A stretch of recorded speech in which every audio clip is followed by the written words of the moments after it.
Let's start with the puzzle. According to the psychologist Steven Pinker, we're living in the most peaceful era in human history, at least in terms of the per capita death rates in war. He points to the long-term decline in battle deaths between states and falling homicide rates globally. But others point out that civil wars, state violence, and indirect harms are on the rise, and that many forms of suffering don't show up in his graphs at all. And yet, we live in a world that in many ways feels saturated by war. We hear about the war on drugs, the war on crime, the war on poverty, trade wars, culture wars, and more. Political pundits, politicians, and activists constantly evoke the war frame to contextualize their message. Some of the most powerful global institutions, like the Department of Defense and NATO, are built around the logic of war. And while large-scale wars between great powers have become increasingly rare, civil wars, drone strikes, and cyber attacks dominate international headlines. So here's the puzzle. If the world is becoming less violent, why does war still shape how we understand global politics, security, and sometimes even social policy? In this video, we're going to explore that paradox. We'll define what we actually mean by war, examine how the concept of security has evolved, and trace how the nature and frequency of war has changed over time. As we work through these ideas, I want you to keep that puzzle in mind and consider, is war a historical artifact we're growing out of, or is it something more enduring, perhaps even central to how international relations works? So let's start with the most basic and surprisingly tricky question. What is war? We use the word all the time to describe military invasions, but also to describe political campaigns, sports rivalries, and metaphorical battles against everything from drugs to disease. But for political scientists, and especially for scholars of international relations, war has a more precise definition. The 19th century military strategist Karl von Clausewitz gave us a still widely cited definition. War is the continuation of politics by other means. This is a profound idea. Clausewitz reminds us that war isn't simply random, chaotic violence. It's a tool. It's a calculated act by a political entity, usually a state, to achieve a political goal that it couldn't achieve through diplomacy, negotiation, or trade. In other words, it's an instrument of policy. Clausewitz's framing of war as an extension of politics has deeply influenced realist scholars in international relations. But that definition, originally focused on war between states in Napoleonic Europe, is sometimes difficult to apply to contemporary civil wars or conflicts involving non-state actors, where political goals may be diffuse, contested, or even criminalized. That's why social scientists also use a more empirical definition, often based on thresholds of violence. A widely used empirical definition, such as the one adopted by datasets like the Uppsala Conflict Data Program, the UCDP, defines war as a sustained armed conflict between organized actors resulting in at least 1,000 battle deaths in a calendar year. This might seem technical, but it matters.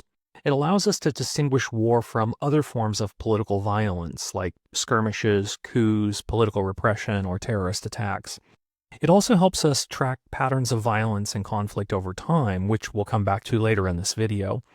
Still, even this operational definition raises questions. Who counts as a combatant? Does state violence against civilians count? What about cyber attacks that don't cause physical deaths?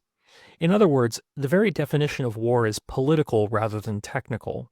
It reflects our assumptions about what kinds of violence matter, who gets counted, and what forms of conflict are classified as legitimate and which are not. And implicit in this is an even broader question, not just what is war, but what is security? What are we trying to protect, and from what? So if war is the continuation of politics by other means, then security is often what those politics and that violence claims to be about. And as a result, security is conceptualized in several ways. The most conventional definition of security, and one historically rooted in realist understandings of international relations, centers on the national security of the state.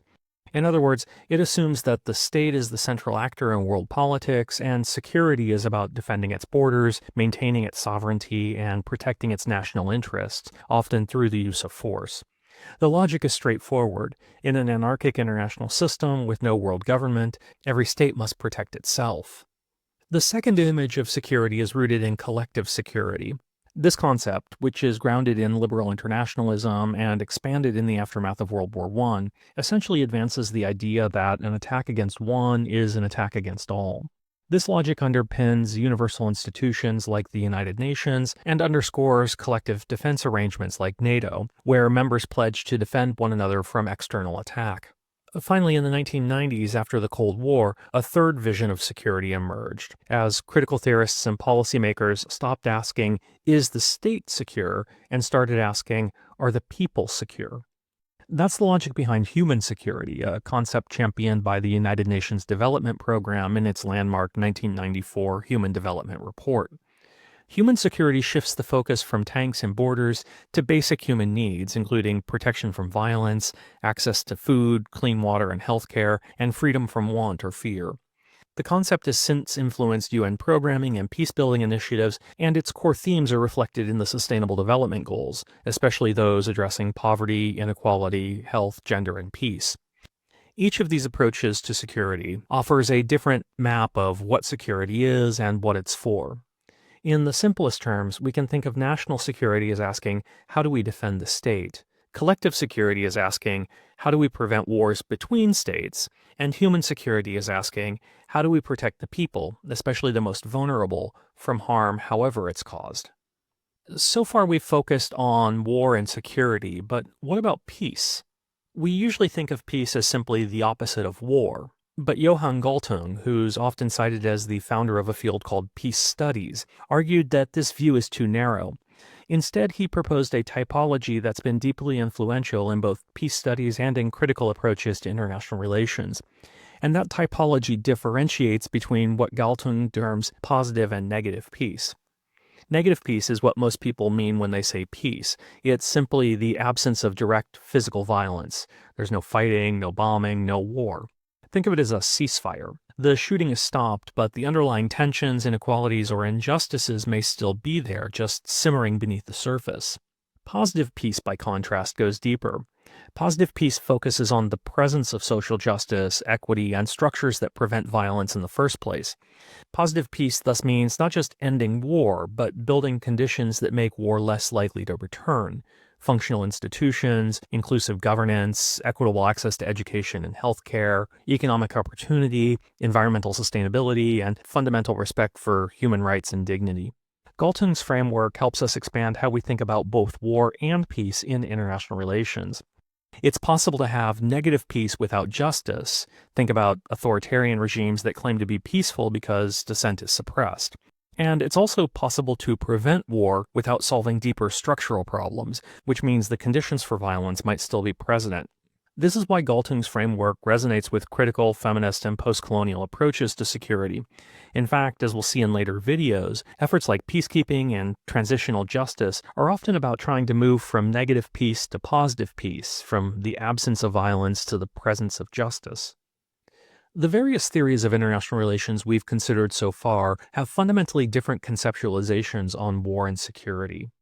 Let's consider how they differ in their core assumptions, their understandings of the causes of war, their views of security, and their understanding of the path to peace. Realism frames anarchy as the defining feature of the international system. As rational self-interested actors, states are driven to seek power and to secure their own power. Liberalism argues international institutions, democracy, and interdependence can mitigate anarchy and thus the tendency towards conflict.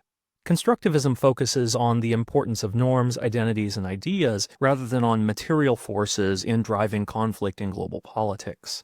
Marxism argues that the global system is defined by class conflict and capitalist exploitation, and that the state serves as agents of the ruling economic interests. Feminism focuses on the way international relations is gendered, arguing that traditional security overlooks how war and conflict affect women and marginalized groups around the world. And finally, postcolonialism focuses on the way IR reflects Eurocentric colonial knowledge systems and the way in which the global order is shaped by imperial legacies and racial hierarchies.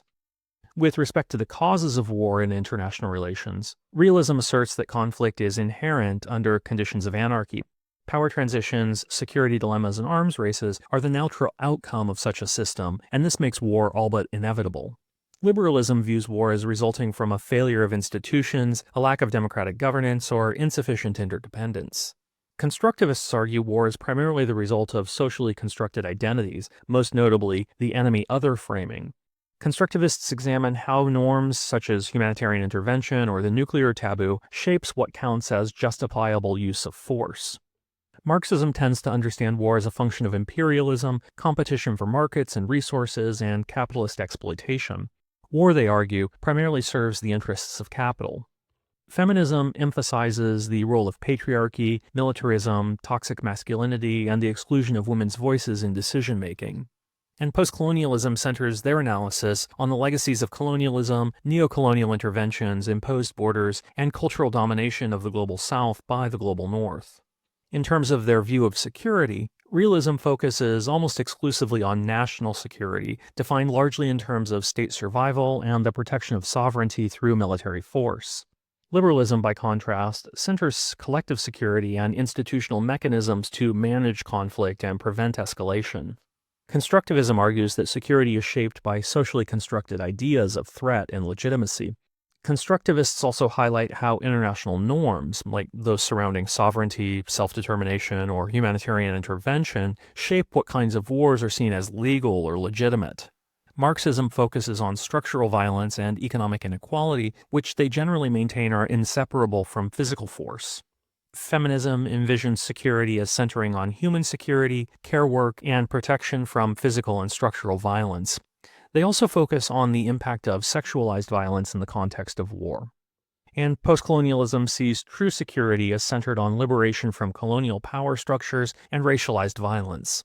And finally, with respect to the pathway to peace, realism focuses on things like balance of power, deterrence, and hegemony, which they believe can help create stability, though not peace in a normative sense, just the absence of active conflict through power balancing and hegemonic stability.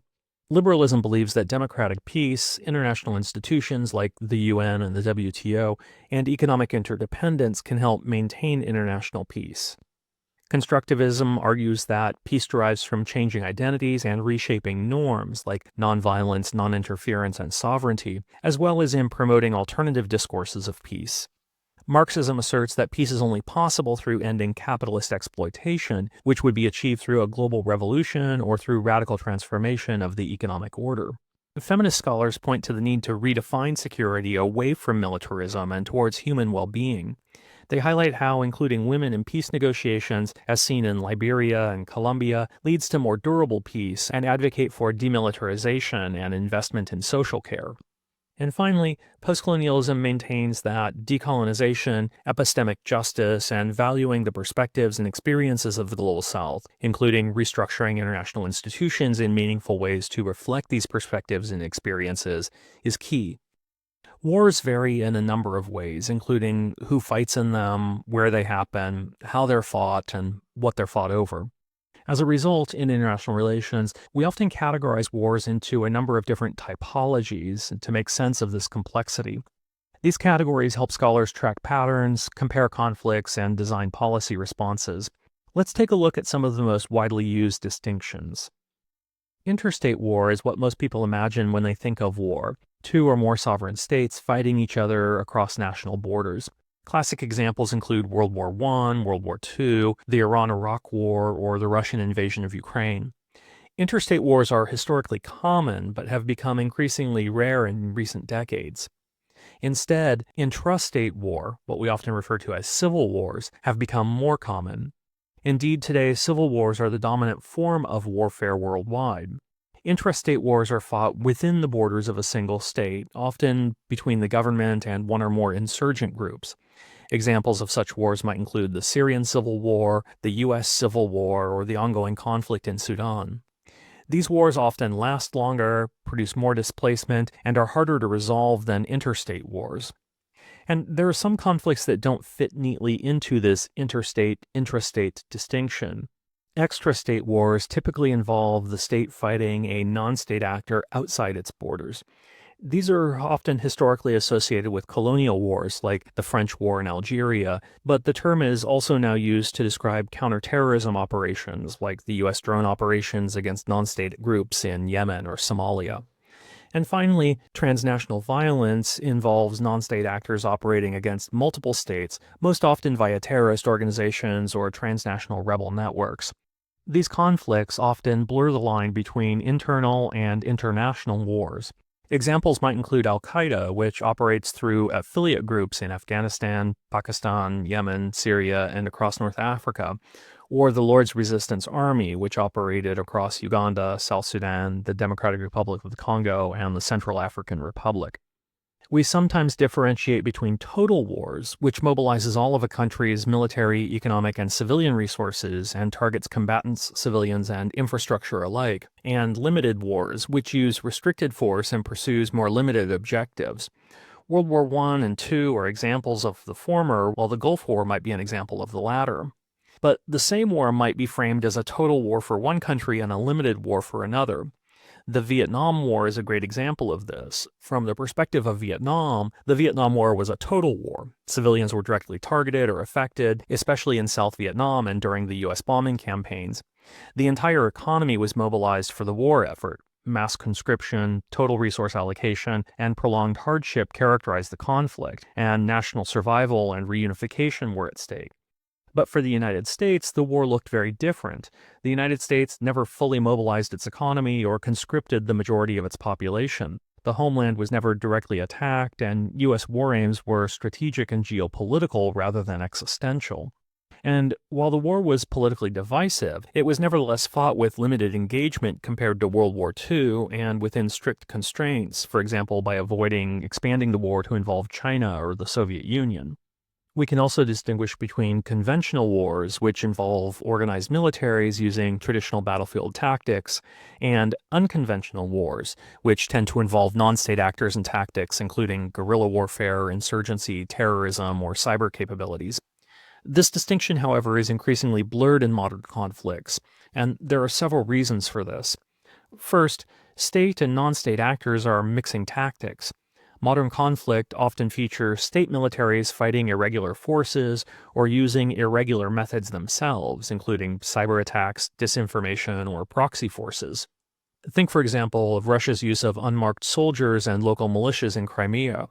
Professor Mary Kaldor describes these as new wars, conflicts that blend political, economic, and identity-based violence, often involving both state and non-state actors, and fought in ways that defy traditional military categories. According to Kaldor, new wars are not just militarily different, they reflect changes in how wars are financed, legitimated, and experienced by civilians, often targeting populations rather than military forces. Second, technology is increasingly enabling asymmetry.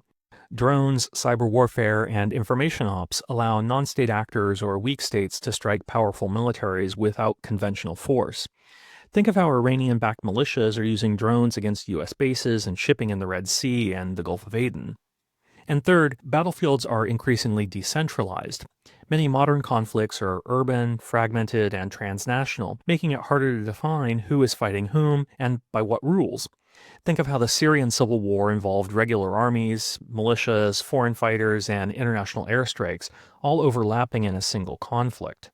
Finally, we also often distinguish between symmetric warfare between peer and near-peer adversaries that have relatively similar capabilities, and asymmetric warfare, where one side is significantly weaker, often leading to guerrilla tactics or terrorism. Now that we've defined war and examined how different theories and typologies shape our understanding of it, let's turn to the bigger picture. How has war actually changed over time? The answer may surprise you. Despite how violent and chaotic the world often feels, especially in the media, researchers have documented some significant and sometimes counterintuitive trends in global conflict. For much of history, wars between states, especially between great powers, were common. The Napoleonic Wars, World War I, and World War II killed tens of millions of people and shaped the international system we still live in. But since 1945, wars between major powers have become extremely rare. Political scientist John Gaddis dubbed this period the Long Peace, a period of more than 75 years without direct conflict between major powers like the United States, Russia, China, and Western Europe. Some scholars, like Steven Pinker, argue that this represents a long-term decline in violence. Others are more cautious, noting that while great power conflict has declined, violence hasn't disappeared. Still, there's no question that interstate war is less common today than at any point in modern history. But even as interstate wars have become less common, civil wars have expanded in frequency, especially since the end of the Cold War. From Syria and Yemen to South Sudan and Myanmar, modern conflict is often fought within states, not between them. These wars tend to last longer, involve multiple armed groups, draw in foreign powers through proxy support, and produce massive humanitarian crises and refugee flows. Civil wars now account for the vast majority of armed conflict worldwide, and often they don't stay internal. Instead, they spill across borders, destabilizing regions and attracting international intervention. The absolute number of battle deaths has swung wildly since the mid-20th century, with peaks in the Korean War, the Vietnam War, the Iran-Iraq War, reaching hundreds of thousands of fatalities per year. And after a post-Cold War dip, recent years have seen a resurgence in lethality, with the conflicts in Syria, Ethiopia, and Ukraine causing hundreds of thousands of battle deaths and making the 2020s one of the most violent decades in recent memory. But when measured on a per capita basis, battle deaths have seen a dramatic long-term decline since the peaks of the World Wars and the Korean War. Now, this doesn't mean that wars are less destructive. It just means that their impact has changed. Today, civilians are often the primary victims of war, accounting for, according to some UN estimates, up to 90% of total casualties in modern conflicts, especially when the indirect effects like famine, displacement, and disease are included. And in the civil wars that dominate the contemporary landscape, the line between combatant and civilian is often deliberately blurred. Civilians are not just collateral damage, they're often directly targeted through indiscriminate violence, sieges, starvation blockades, and the deliberate weaponization of hunger and disease. Further, the use of drone strikes, cyber attacks, and information warfare complicates our understanding of what counts as violence and who's affected by it. These shifts in patterns of war help us understand why traditional models of warfare are increasingly outdated, why the new forms of conflict like terrorism, hybrid war, and gray zone operations are so prominent, and why civilian protection, peace building, and non-military approaches to security are becoming more important. But that's it for now. Please leave any questions you have in the comments section below, and thanks for watching.